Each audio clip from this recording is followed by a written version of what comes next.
Salut Yuan, tu m'entends?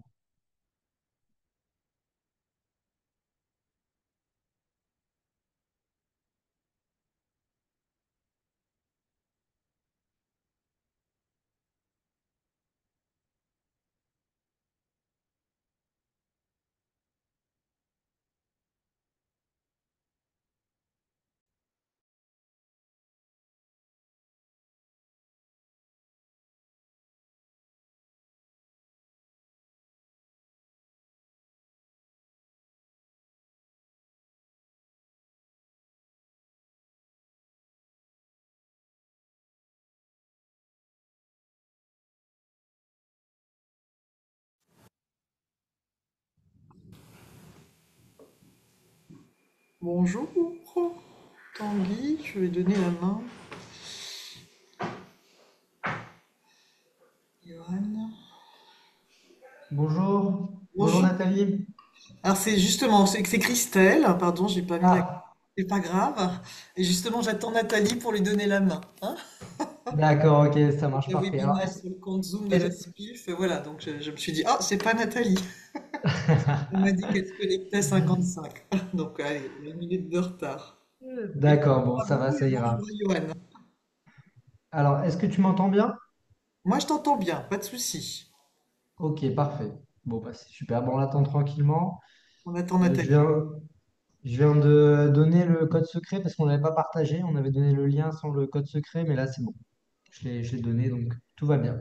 Ah, pour la salle d'attente. Oui, parce qu'on a enlevé la salle d'attente pour que les gens rentrent automatiquement. D'accord, ok, bon, bah, très bien. Tant mieux. Emma.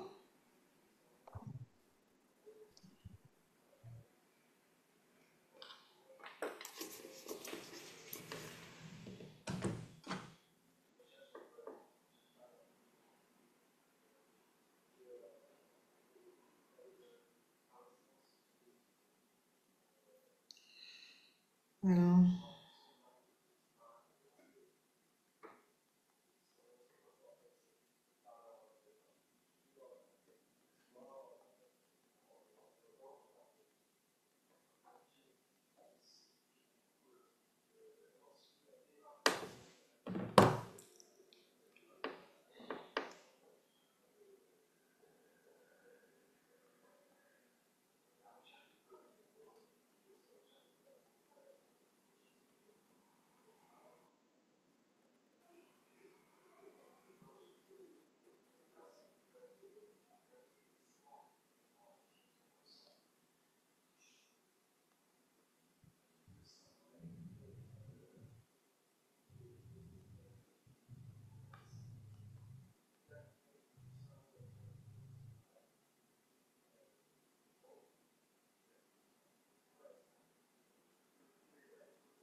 Alors, bonjour à tous.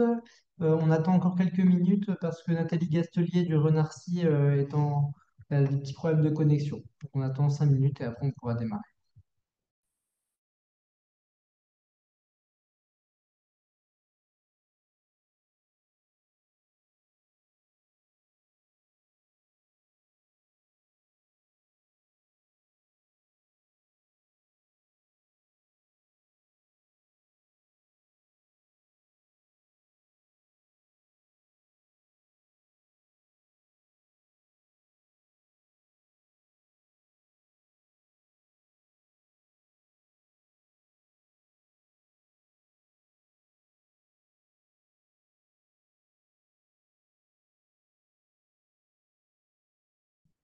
Allô?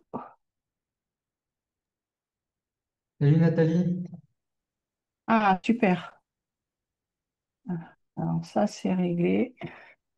on t'entend bien, il n'y a pas On de va y souci. arriver. Ok, alors maintenant, je partage mon écran. Doc.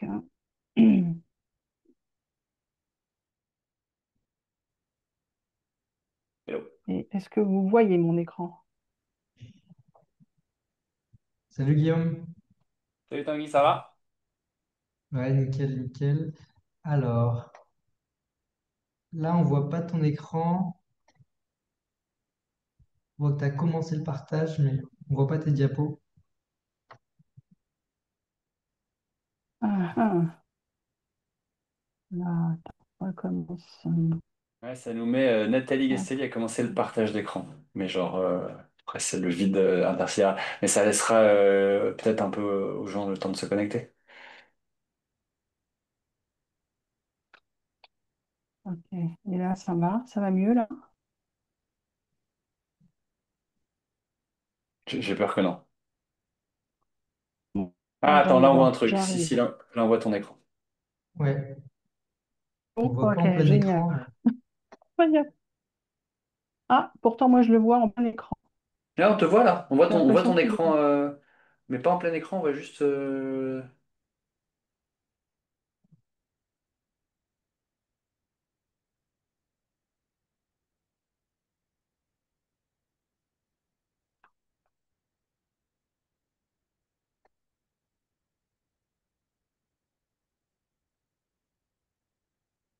Là, ça. Non. Non, de la commune.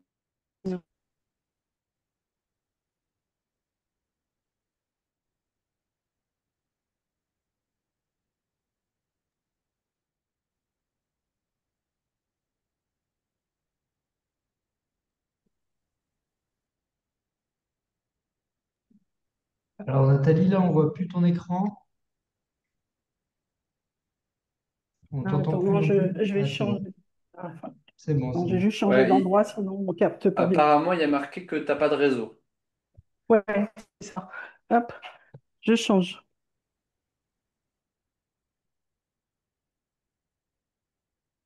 La bande passante de Nathalie est faible.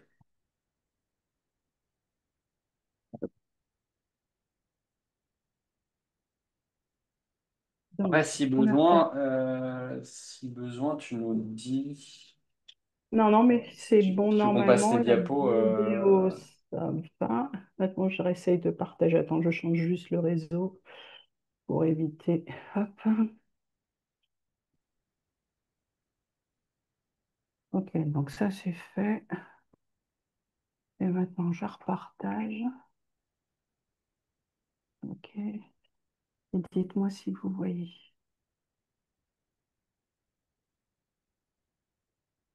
on voit ton écran, mais c'est lent, hein. Voilà. Ah, là, on te voit. Oh, là, c'est bon, on voit en plein écran. Ouais.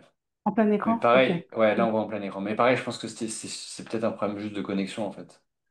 Parce Ouais. que là, on voit tout. Et puis, ta voix, ça a l'air d'être un peu moins saccadé. Ouais, ouais, mais j'ai changé d'endroit et j'ai changé de réseau, donc ce qui fait qu'en fait, Ah, on c'est sera bien, moins, là. moins embêté. Ok, Ok, bah bonjour. et Bah, on y bah, va. et, Ouais. Ça marche, bon, on va commencer. Là, ça va, on t'entend bien. Moi, je m'appelle Tanguy Dequitte et je suis chef de clinique au CHU de Guadeloupe. Et là, je vais surtout introduire ce premier webinaire en tant que membre du Régif.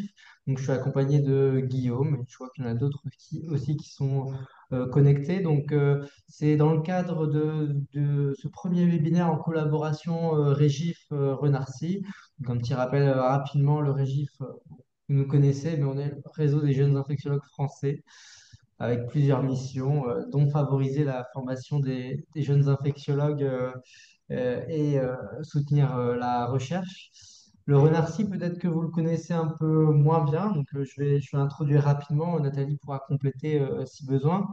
Mais donc le Renarcy, c'est le réseau national de recherche clinique en infectiologie et qui va avoir plusieurs objectifs qui sont de renforcer la visibilité et l'attractivité de la France dans la recherche clinique en infectiologie, de mettre en place des essais thérapeutiques, industriels ou académiques dans des conditions les plus optimales, faciliter le recrutement des patients dans les essais cliniques notamment, et également renforcer la capacité des équipes françaises à répondre à des projets, à des appels à projets nationaux ou internationaux.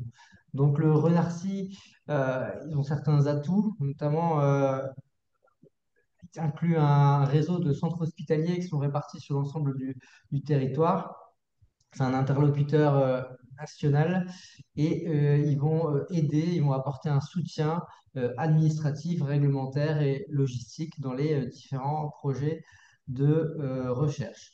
Là, on s'était dit que ça pouvait être une bonne idée avec le Régif et le Renarcy de faire différents topos dans le but d'améliorer dès, on va dire, le début du cursus les compétences en recherche, notamment auprès des internes. Donc, on va faire plusieurs topos. On va commencer aujourd'hui par les études sur questionnaire. Et on a déjà d'autres projets qui sont en cours de réalisation, notamment sur les bases de données ou les études sur échantillons biologiques. Je vais maintenant passer à la parole à Nathalie Gastelier. On a la chance d'avoir qui est chef de projet au sein du Renarcy et donc qui va nous apporter quelques informations supplémentaires et réaliser une super présentation qu'elle a préparée aujourd'hui. Voilà. Alors, moi, je vais rajouter sur ce qu'a dit Tanguy que annexé au Renarcy, et ça, c'est pour vous dans le futur, on a une commission recherche en fait qui peut aider les porteurs de projets soumis au PHRC ou ANRS ou autres demandes de financement. En fait, c'est 17 experts qui peuvent relire votre projet et vous aider à mieux l'écrire pour avoir des chances de succès. Donc, nos taux de succès, il est de plus de 83% pour les PHRC nationaux notamment. Et on a aussi un comité d'éthique sur les études rétrospectives cette fois-ci. Donc ça, vous le verrez au fur et à mesure de la présentation. Vous verrez à quoi il peut vous servir et surtout vous aider à développer votre recherche. Donc, Tanguy vous a préparé deux cas pratiques. Donc, Tanguy, tu veux les présenter? Oui, allez, rapidement.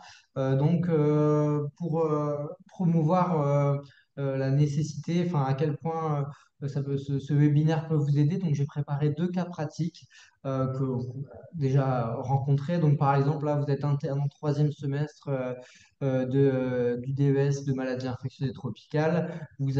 Finalement, vous êtes en stage, vous savez que vous devez trouver un sujet de thèse et puis vous discutez avec un PH du service, un praticien qui vous propose un sujet. Et vous décidez de partir sur ce projet. Pour cela, eh ben, il faut réaliser, au niveau de la méthodologie, une enquête par questionnaire patient à 30 jours après le traitement des infections urinaires, dans cet exemple-là, et votre directeur de thèse, qui n'est pas très habitué à la recherche, comme ça peut parfois être le cas, il dit, bon, voilà, je sais que pour les études de questionnaire, il n'y a pas besoin de démarche éthique ou réglementaire, il n'y a rien à faire, c'est qu'un questionnaire. Alors du coup, voilà, les questions, c'est est-ce que cette affirmation est correcte ou non, et quelles sont les démarches nécessaires à faire si c'est incorrect. Donc on verra ça au fur et à mesure du topo. On va répondre à cette question aujourd'hui. Et donc pour un deuxième cas, là vous êtes un petit peu plus vieux ou pas, hein, mais là bon, vous êtes chef de clinique en maladie infectieuse et finalement vous avez une idée d'un super essai randomisé multicentrique qui compare deux stratégies antibiotiques dans les infections ostéo-articulaires. Et avant ça, comme ça peut arriver, vous quand même vous souhaitez voir si c'est pertinent et vous voulez faire une enquête de pratique auprès des infectiologues français. Et donc là, c'est la même chose. Donc vous décidez de partir sur un questionnaire en ligne qui va être diffusé par mail via la SPILF, comme vous apercevez de temps en temps. Et un de vos collègues qui vous travaillez vous dit, alors, c'est qu'un sondage auprès des médecins, donc il n'y a également aucune démarche réglementaire. Donc est-ce que c'est exact ou pas? Quelles sont les démarches à prévoir? Donc Nathalie va répondre à ça durant le topo. Donc, si on parle de questionnaire, il faut déjà définir ce que c'est. Donc, vous pouvez utiliser des questionnaires dans le cas d'études cliniques décentralisées. Donc, en fait, avec la survenue de la pandémie Covid, les essais cliniques en fait, qui étaient en cours, elles ont un petit peu évolué avec un patient qui était bloqué chez lui. Donc, il a fallu développer des méthodes pour pouvoir avoir des données du patient restant chez lui, donc livrer les médicaments, lui demander comment il allait. Donc, on a mis au point des questionnaires qui ont permis de pallier à ce manque de visite sur place. L'autre point, c'est utiliser des questionnaires pour évaluer un critère. Là, je vous ai mis deux exemples. Donc, ça peut être un matériel biologique ou alors, dans la deuxième petite fenêtre, c'était une enquête auprès des parents dans un lycée pour la vaccination HPV. Ensuite, vous avez les questionnaires qui vous servent pour les études épidémiologiques. Donc, la plus connue étant l'équipe E3N qui évalue des différents facteurs de risque sur tout ce qui est survenue de cancer ou autres maladies. Et vous avez aussi des questionnaires qui vont vous permettre d'évaluer les pratiques professionnelles. Donc, c'était un article, je vous ai mis un article d'une équipe de Saint-Louis où ils ont évalué, où ils ont demandé aux patients d'évaluer les consultation de chemsex. Et ou alors, ce qu'on connaît tous avec le marketing, c'est les questionnaires de satisfaction.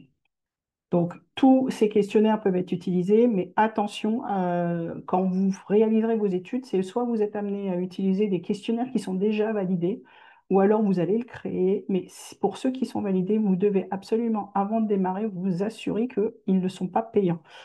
Par exemple, le questionnaire de Morisky qui évalue la prise de médicaments, l'adhérence au traitement, ou alors même le questionnaire de qualité de vie, par exemple, qu'on utilise tous, qui est l'EuroQL 5D.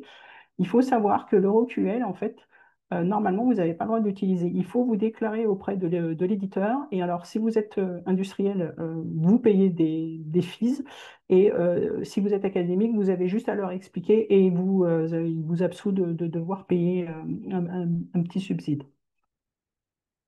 Pour ce qui est du remplissage, c'est pareil. Vous devez, quand vous commencez votre étude, vous poser des questions. Vous voulez que le questionnaire soit rempli par qui? Est-ce que c'est par le patient dans le cadre d'un face-à-face avec le médecin ou un personnel de recherche, ou alors est-ce que c'est le patient qui le remplit de lui-même? De même, le questionnaire peut être seulement rempli par le personnel de recherche, que ce soit un médecin, un tech, un arc ou une infirmière. D'où le mode de remplissage. Est-ce que vous voulez utiliser un questionnaire version papier? Est-ce que vous voulez un questionnaire en ligne ou alors un questionnaire que vous allez remplir? Donc là, c'est plutôt par une tierce personne via le téléphone.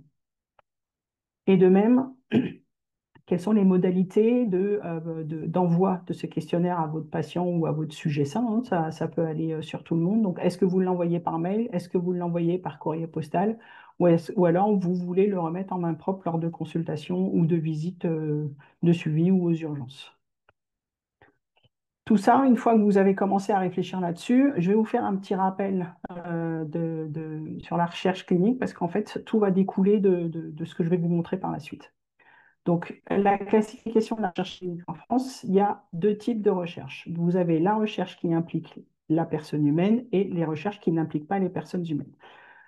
Dans la sous-catégorie recherche impliquant la personne humaine, pardon, vous avez ce qu'on appelle les recherches interventionnelles, c'est-à-dire que vous allez agir sur le patient ou le sujet versus les recherches non interventionnelles que vous voyez ici.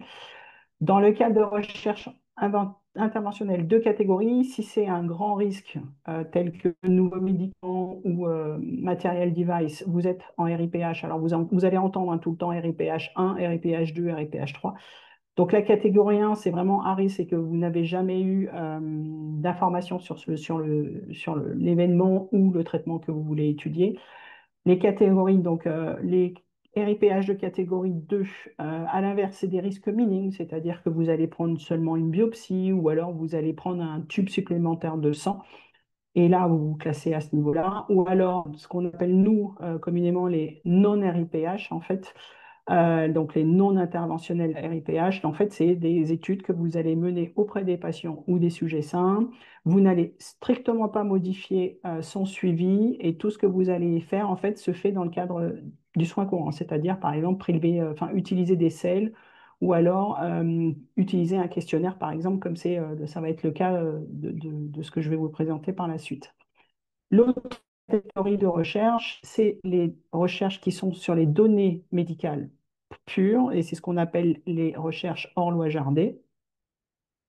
Donc vous, avec les questionnaires et à votre niveau, vous serez essentiellement avec RIPH 3 ou RIPH, enfin, pardon, hors loi Jardé.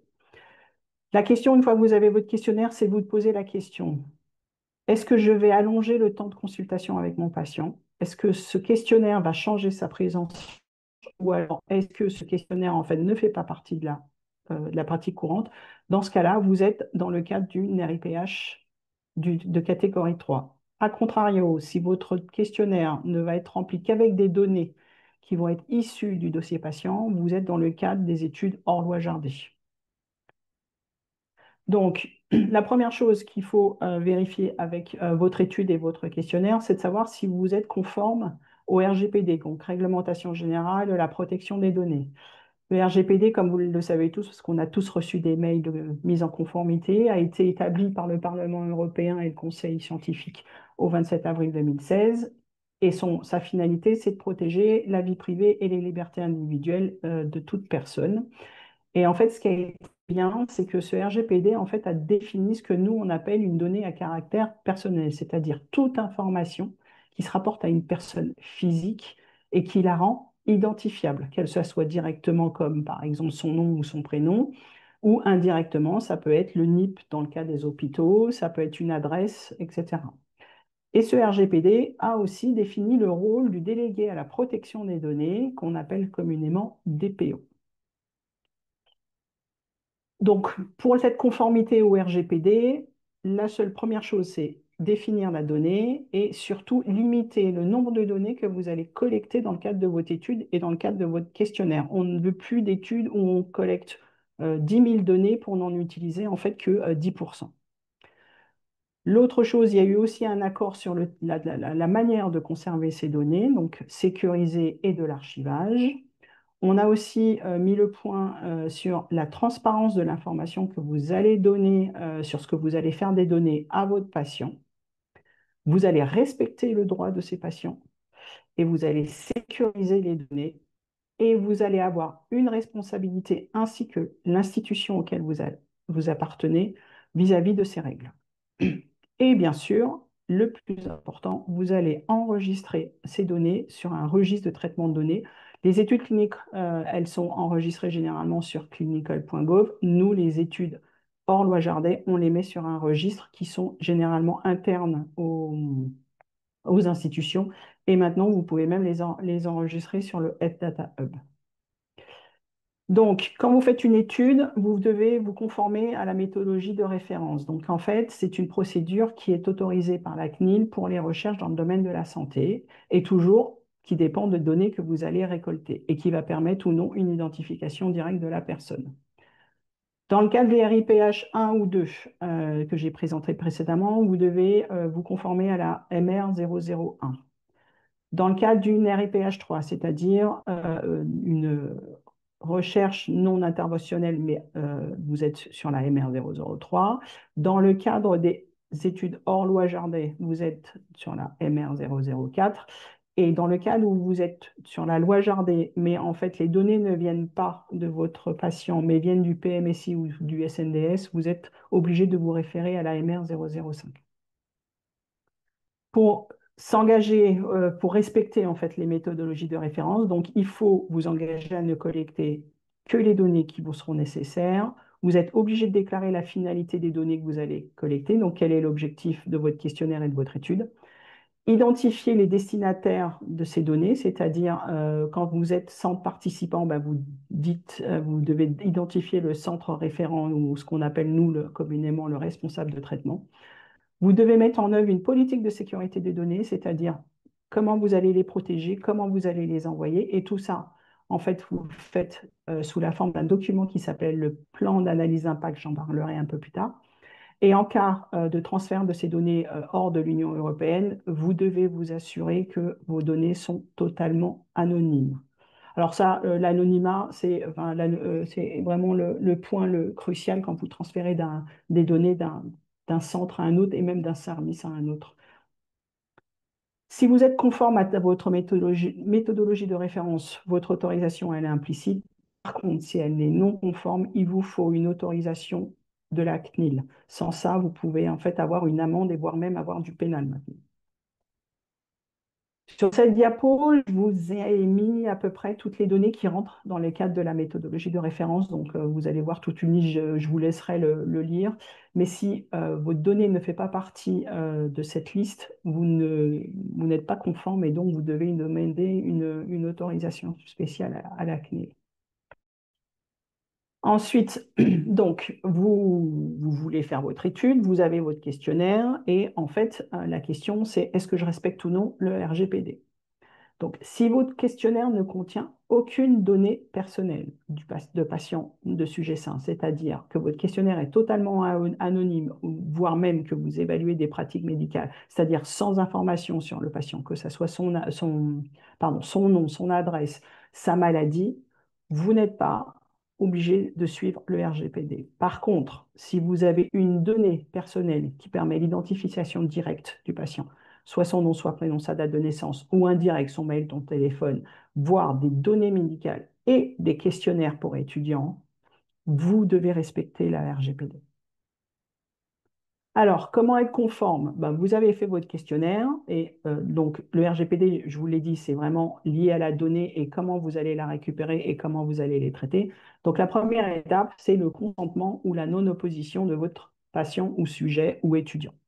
Donc pour cela, vous devez faire une note d'information qui va l'informer pourquoi vous le contactez, qui est la personne qui va être responsable de ces données et du traitement qui vont leur être faits, donc qui va les analyser, et quelle est l'institution à laquelle il est lié, quelle est la finalité de l'objectif, donc pourquoi vous allez leur envoyer et leur demander de remplir un questionnaire, quelles sont les données qui vont être recueillies, qu'est-ce que vous allez en faire en fait, donc c'est savoir qui va les recueillir.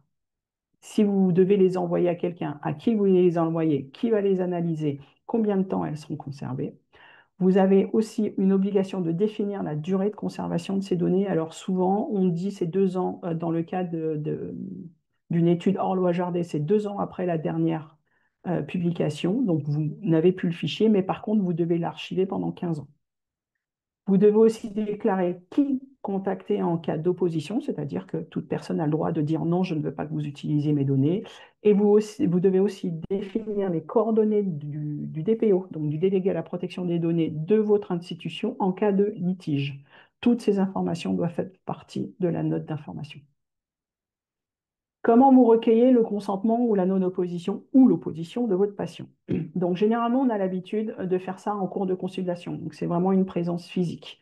Donc, vous donnez votre notice d'information.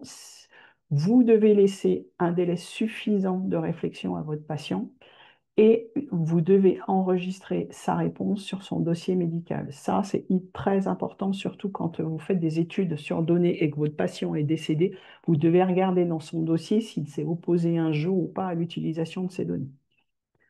Donc ça, c'est la présence physique, mais maintenant, il existe d'autres moyens. Donc, vous pouvez aussi envoyer la notice d'info par courrier postal ou par mail ou solliciter votre patient par téléphone pour lui envoyer après la notice d'info. Attention, quand vous utilisez ces trois possibilités-là, il faut que ça soit écrit et vraiment explicite sur le protocole et la notice d'info de comment déjà vous avez présélectionné vos patients. Parce que qui dit appeler, envoyer un courrier par mail ou par voie postale, ça veut dire que vous avez déjà défini quels sont les potentiels patients que vous allez solliciter. Donc, il faut leur dire. Vous devez leur laisser un délai de réflexion de 3 semaines à un mois. Alors, généralement, le consensus veut 4 semaines. C'est pour ça que vous verrez sur les notices d'info souvent 4 semaines. Si vous devez envoyer une notice d'info qui contient des données sensibles, par exemple, votre patient, il est HIV, vous voulez qu'il remplisse un questionnaire de qualité de vie ou de satisfaction, par exemple, de consultation, vous devez le faire de manière sécurisée, c'est-à-dire que les voisins de votre patient ne savent peut-être pas qu'il est HIV et n'ont pas à le savoir. Donc faites attention à ça aussi. Et cet envoi peut être fait par une personne autorisée, personnel de recherche ou pas. Toutes ces informations, vous les trouvez sur le site de la CNIL. À chaque fois que je vous donne des références, c'est ou la CNIL ou la réglementation. Donc je vous ai mis les liens Internet pour que vous puissiez après, parce que je fais qu'un résumé, hein. Une fois que vous avez fait tout ça, vous l'avez envoyé, votre patient dit oui, non, ou peut-être, parce que des fois le délai de réflexion peut être plus long, bah, vous devez l'enregistrer sur son dossier médical, donc ça c'est très important. Ça c'est souvent peu fait. Et après, vous devez anonymiser les données, c'est-à-dire que votre patient remplit son questionnaire, vous le renvoie, vous saisissez les données sur votre fichier de base de données, que vous fichiez Excel, et en fait, pour identifier les données à votre patient, vous devez avoir ce qu'on nous on appelle une liste de compte rendants. C'est-à-dire que sur le fichier que vous allez analyser, votre patient il est identifié par un numéro. Et si un jour vous devez revenir sur ce fichier, parce que quand vous faites vos analyses stats, en fait, vous vous rendez compte qu'il y a des incohérences, vous avez ce que l'on appelle la liste de concordance, c'est-à-dire la liste des personnes nommément, hein, c'est-à-dire vous avez le nom, le prénom et à côté vous avez le numéro qui va vous servir pour l'analyse. Et vous devez avoir cette liste sur un fichier Excel sécurisé qui ne sort pas de vos bureaux, ou alors ça peut être sur papier dans un bureau et dans un placard fermé à clé. Ces listes ne doivent sortir absolument pas de votre bureau. Si vous devez envoyer ces données toujours anonymisées pour une étude multicentrique à quelqu'un avec qui vous collaborez, vous le faites surtout via une plateforme sécurisée. Pas de WeTransfer ou quoi que ce soit utilisé, par exemple, comme dans le cas de la PHP, de la plateforme Dispose, ou l'INSERM aussi a des plateformes sécurisées. Donc, vous envoyez le lien dans un mail et puis après, vous envoyez un deuxième mail avec un mot de passe d'accès à cette plateforme. Alors, comment prouver que je suis conforme au RGPD? Donc, je vous l'ai dit, si votre étude est monocentrique, vous devez absolument enregistrer votre étude et vos documents sur le registre interne en contactant le DPO. Et dans le cadre d'une étude multicentrique ou internationale, vous devez enregistrer votre étude sur le registre interne et également avoir une attestation à la référence MR004. Quand vous allez contacter le DPO, il va vous demander les documents, protocole, note d'info, de votre questionnaire, et il va vous demander de rédiger un plan d'analyse d'impact. En fait, c'est un document. Alors, il est tout prêt, il faut remplir les cases, hein, il n'est pas très compliqué, mais vous décrivez qui est concerné. Donc, est-ce que c'est des patients? Est-ce que c'est du personnel de l'hôpital? Est-ce que c'est des personnels en dehors? Qu'est-ce que vous allez récupérer comme données? Quel est votre objectif? Et vous allez décrire tout l'aspect sécurité des données que vous allez mettre en place. Et pour finir, si vous avez une étude qui est multicentrique, donc qui va nécessiter des transferts de données d'un centre à l'autre, vous avez obligation d'avoir un contrat de transfert de données qui décrit justement la procédure RGPD et la procédure de transfert de données. Donc pour ça, je vous conseille de vous rapprocher pour les contrats, de vous rapprocher de votre cellule recherche de DRCI, DRI ou URC de recherche. Alors, quel outil pour créer un questionnaire? Donc, je vous en ai mis trois, mais il en existe d'autres. Donc, WEPI et Wozano sont issus d'une société qui s'appelle Epiconcept. Donc, WEPI, elle est gratuite pour une enquête, mais elle n'a une durée de validité que de 3 mois. Donc, au bout de 3 mois, on vous demande de transférer toutes vos données c'est un fichier sous format CSV. Wozano, c'est payant. Vous pouvez faire plusieurs enquêtes. Vous avez même accès à un support technique que vous n'avez pas dans le cadre de WEPI et vous n'avez pas de limitation de clôture dans le temps de votre étude. Ou alors vous pouvez utiliser également l'IM Survey, excusez-moi. L'IM surveille généralement beaucoup d'institutions l'ont, donc c'est pour alors ils l'utilisent dans les institutions pour les enquêtes de satisfaction, mais nous on peut l'utiliser aussi pour faire nos enquêtes de recherche.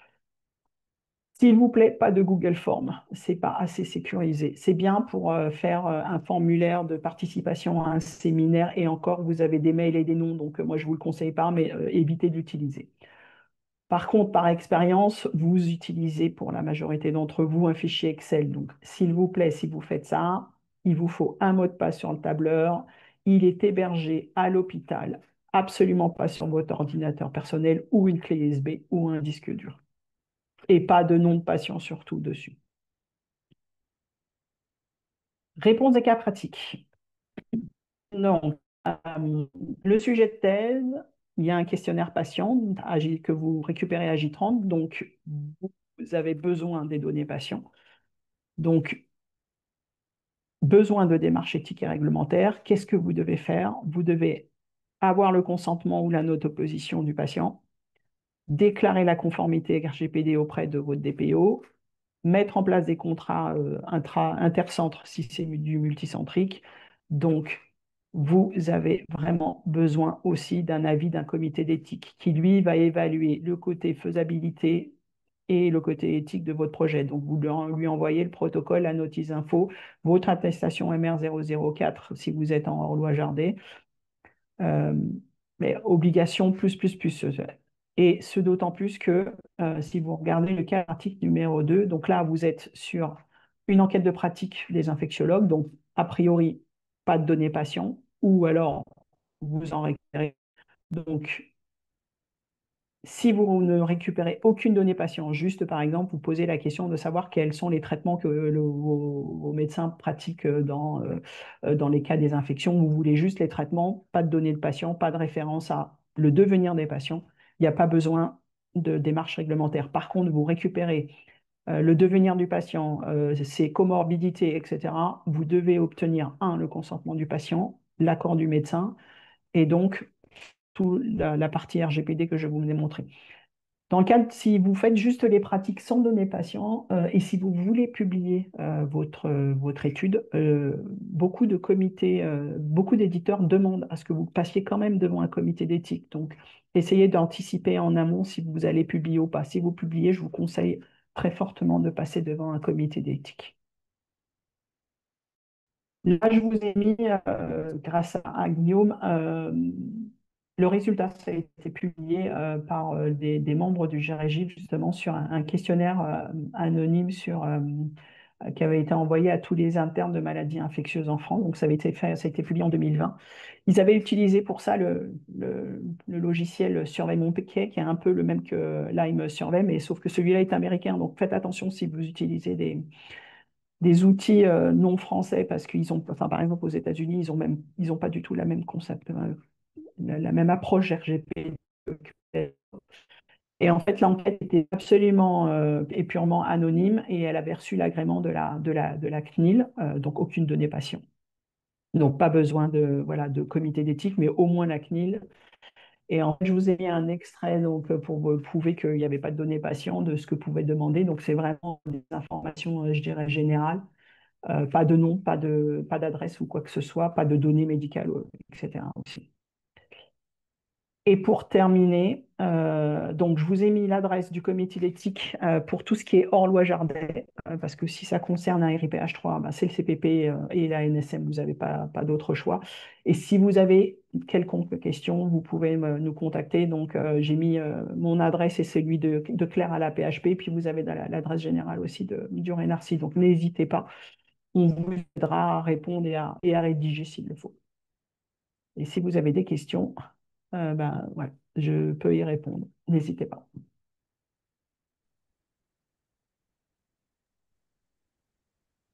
Bien, merci beaucoup Nathalie pour ce topo avec toutes ces informations qui sont essentielles avant de se lancer dans un projet. Donc ça rappelle quand même bien, après avoir l'idée d'un projet, de bien se poser la question de ce qu'il faut préparer sur le plan réglementaire et administratif. Alors, il y avait beaucoup d'informations, notamment sur les parties réglementaires qui peuvent être complexes. Alors aussi, sachez que vous pouvez être aidé, et c'est ce qu'il faut faire, c'est contacter la DRCI de votre hôpital, donc la direction de recherche clinique interne de votre hôpital, qui va justement vous aider à vous aiguiller vers quel type de réglementation on se dirige, s'il faut un comité d'éthique ou non, s'il faut l'avis du comité de protection des personnes ou non. Souvent, c'est eux qui vont contacter également le DPO. Donc, vous n'êtes pas seul non plus dans cette démarche. Donc, il ne faut pas hésiter à vous aider. Voilà, je ne sais pas si certains avaient des questions.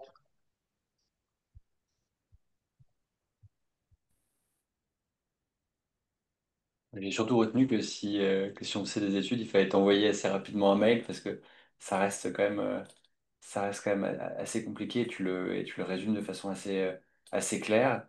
Dans ce que tu disais, je me posais une question. Tu disais pour les patients si tu fais une étude sur questionnaire où tu recueilles des informations dans le cadre du soin, pour les patients qui étaient décédés, tu as juste à vérifier qu'ils ne se sont pas opposés. Est-ce qu'il faut que la Ouais. question leur ait été posée directement ou si tu ne trouves pas cette information, tu considères qu'ils ne se sont jamais opposés et du coup c'est OK? Alors, à partir du moment où c'est pas écrit que c'est... Alors, c'est ça qui est bizarre, parce que si on leur a jamais posé la question, on n'aura jamais la réponse, mais en fait, on considère que si c'est pas clairement écrit qu'ils se sont opposés à l'utilisation des données, tu peux les utiliser. Il n'y a pas d'histoire de demander à leur famille ou quoi que ce soit. Si tu vois dans le dossier Non, que c'est marqué nulle part, c'est OK, quoi. non, on demande pas à la famille, parce que moi, j'ai eu le cas où on a fait ça, et en fait, alors, c'était pas un patient décédé, c'était un patient malade, et on a eu sa femme au téléphone, et en fait, sa femme ne savait pas qu'il était malade. Hmm. Donc, on s'est retrouvé un petit peu coincé. Donc, non, on se réfère toujours au patient.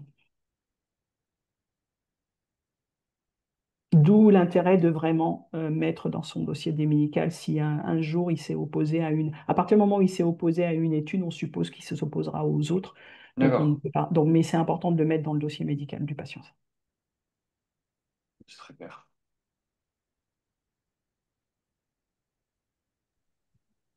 Concernant le cas pratique numéro un, donc, où qui est assez fréquent, où on envoie des questionnaires aux patients, donc tu confirmes qu'on sera dans la RIPH3 et qu'il faudra demander aussi l'aval du comité de protection des personnes. Ouais, si, en fait, à partir du moment où tu introduis un questionnaire dans la pratique courante et que c'est du prospectif, là par exemple, tu peux envoyer un questionnaire de qualité de vie à un patient qui est traité sous antibiotiques. Oui, tu passes en RIPH3 parce que tu modifies sa prise en charge. En fait, dès que tu modifies la prise en charge habituelle, tu passes en RIPH, qu'elle soit 3 dans le cadre de questionnaire, qu'elle soit 2 si tu prends un tube en plus, par exemple, ou un 1 quand tu fais des nouveaux médicaments. Ok, et le comité de protection des personnes, ça peut faire un petit peu peur sur le plan administratif. Est-ce que tu sais comment on les contacte et est-ce qu'il y a beaucoup de documents à préparer en amont et combien de temps ça va prendre avant d'avoir un retour potentiellement favorable? Alors, vous ne pouvez pas, vous, contacter un CPP. Il faut obligatoirement passer par une DRCI ou une DRI, voilà. Euh, Quand vous les contactez, vous avez déjà préparé une trame de protocole et de notice d'info. Alors souvent, les institutions, elles ont sur leur site des trames toutes prêtes, donc il faut les compléter. Vous devez aussi fournir, si c'est un questionnaire, quel est le questionnaire. Et là, vous vous lancez dans allez, à peu près processus de 6 mois à peu près. Parce qu'en fait, votre DRCI doit valider les documents, donc c'est un jeu entre vous et eux pour que tout soit conforme. Ensuite, la DRCI va déclarer auprès va tirer au sort pardon, le CPP. Alors, on commence d'abord par déposer le projet à la NSM qui vous donne un numéro. Une fois que vous avez le numéro, vous tirez au sort votre CPP et après vous attendez vous attendez la date de réunion du comité de protection et vous pouvez avoir un retour ou de la NSM ou du CPP avec des questions pointilleuses sur votre protocole. Vous avez un délai qui est à peu près une semaine pour répondre et après seulement vous avez l'avis favorable. Donc, c'est, voilà, si vous vraiment vous voulez faire une étude randomisée avec CPP et ANSM, il faut à peu près compter 6 mois. Et sachant qu'on vous demande aussi un budget, parce que vous ne faites pas une étude sans budget, qui dit CPP, qui dit DRCI, dit forcément avoir un budget et un financement derrière. C'est le cas des PHRC, par exemple. Alors Mhm. après, pour tout ce qui est études sur données rétrospectives, alors ça dépendra des institutions. Il y en a certains qui font payer, d'autres non. Donc là, je ne peux pas me prononcer parce que c'est vraiment dépendant des institutions. Et ça, tu parles de budget, mais dans le cadre d'une thèse, parce qu'on pourrait imaginer, tu vois, quelqu'un qui propose une thèse avec envoi de questionnaires aux patients, etc. Ça, il y a des choses qui peuvent se faire ça, sur un budget du service, sur le budget de l'hôpital, où il faut forcément demander des financements, ce qui rajoute en plus du temps par rapport aux 6 mois dont tu parlais. Je pense qu'il faut. Alors, les 6 mois, c'est pour une étude randomisée. Si tu fais une thèse, je pense que c'est sur des données rétrospectives. Alors, après, il y a deux cas, hein, parce que une thèse peut aussi, enfin, si tu vraiment Non, mais une thèse de science, tu peux faire une étude prospective randomisée. Non, mais là, c'est Euh, pour les internes, tu vois, s'ils veulent faire une thèse sur questionnaire, parce que ça arrive, alors, on parlera après des thèses juste pour les médecins, mais là, si, c'est un questionnaire, par exemple, je sais pas, après une intervention, ou après une hospitalisation, après un truc, un questionnaire qui est envoyé de façon prospective aux patients, ça, tu disais qu'il y a nécessairement besoin d'un budget? Ouais, ils peuvent demander un budget. Après, je pense que c'est une négociation qu'il faut avoir. Après, je pense qu'il faut que vous en discutiez aussi avec votre responsable parce que souvent, c'est le service qui paye. Nous, on a déjà D'accord. vu ça. Euh, mais après, c'est une négociation qu'il faut avoir parce que, enfin, on sait très bien que quand vous êtes interne, enfin, les financements, vous n'en avez pas. Donc, il faut trouver un bon compromis. Donc, c'est Sur... possible pour un interne ce genre d'études, quoi. Ouais, ouais, c'est possible. Super. Ça, c'est des bons C'est messages. possible. Ça, c'est possible. Alors après, c'est Et vrai que vous avez plus l'habitude des données, des études sur données rétrospectives, hein. Mais c'est déjà arrivé. Et en fait, ce qui se passe souvent, en fait, c'est que c'est le responsable ou le chef de service qui fait une demande de financement pour une étude et après, l'étude est menée par l'interne, hein. Ça arrive, ça aussi. Et du coup, de ce que tu dis, on a quand même l'impression que... Parce qu'un autre type d'étude qui a l'air beaucoup plus simple, je crois plutôt le cas numéro 2, c'est par exemple l'évaluation de pratique, un questionnaire qui est envoyé Mm. à 50 médecins ou 50 infectiologues, etc. Et finalement, je sais pas, je demande à 50 infectiologues comment ils traitent une infection à Clostridium difficile. Et ça, finalement, j'ai l'impression que t'es en MR004, t'as pas besoin de grand-chose et tu peux même utiliser puisque tu n'as que des données anonymes, une base de, enfin, Lime Survey ou, Exactement, ouais. ouais, ça c'est hyper simple pour le coup. Ça, Si c'est c'est pas de simple données. si tu veux, tu colles à la pratique. Hmm. À partir du moment où il y a des données patients, c'est un peu compliqué. Et par contre, si vous voulez publier, je vous conseille un comité d'éthique comme le CERMIC, Oui, ou même, il y a des comités d'éthique dans les institutions. Donc, essayez de voir avant, mais souvent, les éditeurs, là, en ce moment, on reçoit des projets parce que justement, ils sont bloqués par les éditeurs pour pouvoir être publiés. je crois qu'il y a Ouais, Alice ça qui a une c'est. question. Ouais. Ouais. Oui, bonjour. Bah, déjà, je voulais remercier Nathalie parce que pour sa super présentation et pour le Régif, pour l'organisation, c'est super. Euh, c'est vrai que j'ai eu beau me pencher sur la question plein de fois, à chaque fois, j'ai l'impression de réapprendre des trucs, donc c'est toujours super utile. Et justement, je voulais rebondir sur la question des sondages auprès des médecins pour être sûr d'avoir bien compris, parce que j'ai eu un doute. Au moment de l'exemple sur l'article qui avait été justement fait par le Régif sur les motivations de choix de spécialité. Là, il y avait eu une autorisation CNIL qui avait été demandée, mais on est d'accord que si le questionnaire est anonyme, c'est pas obligatoire de Alors, demander une si autorisation. ton questionnaire est purement anonyme et que tu donnes aucune info personnelle ou médicale, il n'y a pas de souci. Ok. Il n'y a pas de souci. Ok. Là, j'ai regardé le questionnaire parce que Guillaume m'avait envoyé l'article. C'est vraiment des questions d'opinion, je dirais, pas politique ou quoi que ce soit. C'est juste, voilà, pourquoi ils ont fait tel choix. C'est pas un souci. À partir du moment où tu parles de comorbidité, de maladie, etc., là, par contre, tu rentres dans l'autre champ. Ouais, bien sûr. Ok, ok, super. Et par contre, donc comité d'éthique. conseillé pour publication et parce qu'on a parfois peur, par exemple, de solliciter le comité d'éthique, le CERMIT pour de les surcharger en demandant et des avis pour des petites, parfois pour des petites études, mais c'est pas. Toi, tu nous conseilles de le faire quand même? Ouais. Ouais. Moi, enfin, si vous voulez publier, je vous conseille d'avoir un comité d'éthique. Après, nous, on se réunit tous les 2 mois. On voit, enfin, je parle au nom du CERMIT, hein. On a une session tous les 2 mois. On voit 10 nouveaux projets. Quand il y a des amendements ou des révisions à faire, on les voit séparément parce qu'on a une demande qui est croissante. Euh, mais il n'y a pas de petits projets, hein, soyons honnêtes, hein. Il n'y a vraiment pas de petits projets, quoi. Tout projet est intéressant et enfin, moi, comme je les revois et je les relis, enfin, c'est rarement. Il y a souvent les mêmes idées, mais c'est pas les mêmes projets, quoi. Et c'est pas forcément les mêmes problèmes aussi. Ok, bah super, c'est très clair. Merci beaucoup.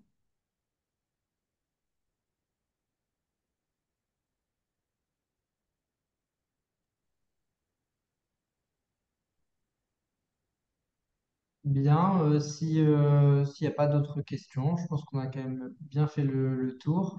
Bien évidemment, le webinaire sera à revoir en replay. Je pense qu'il y en a Mm. beaucoup qui vont le regarder en replay, vu l'heure un petit peu tardive. En tout cas, merci beaucoup Nathalie pour ton topo. Et donc, on va travailler sur les autres topos par la suite, comme je l'ai dit, sur notamment les études sur échantillons biologiques, la base de données, les méthodologies et statistiques aussi, pour vous aider un maximum à avancer dans les projets de recherche dès le début du cursus. Ça marche, allez, on a fait 46 minutes, on avait dit à peu près ça. Les temps sont respectés. Et merci encore Nathalie, merci à tous de vous être connectés. Donc comme Tanguy vous l'a dit, il y a d'autres webinaires qui sont en cours au Régif. Surtout le mot d'ordre pour ces webinaires avec le RNRC, c'est si vous avez des questions sur votre thèse ou sur une étude que vous avez envie de faire, n'hésitez pas à contacter le RNRC et ça pourra même être le sujet d'un webinaire. Justement, ça pourrait être une espèce d'expertise, euh, de conseils qui peuvent servir aussi pour les autres internes qui se posent tous la même question. Donc vraiment, n'hésitez pas soit à nous contacter, soit à contacter directement Nathalie. Et puis si vous avez des idées, des questions particulières, c'est pareil, on peut aussi en faire le sujet d'un des prochains webinaires. Merci à vous, en tout cas. Allez, ça marche, bonne soirée à tous. Bonne soirée à tout le Bonne monde. soirée.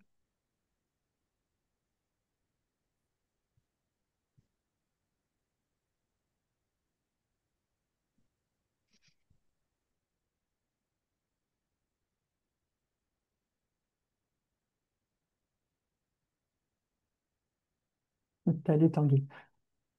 Bon, ça va, on n'est plus qu'à deux. Ouais. Ciao, Ouais, ciao. salut.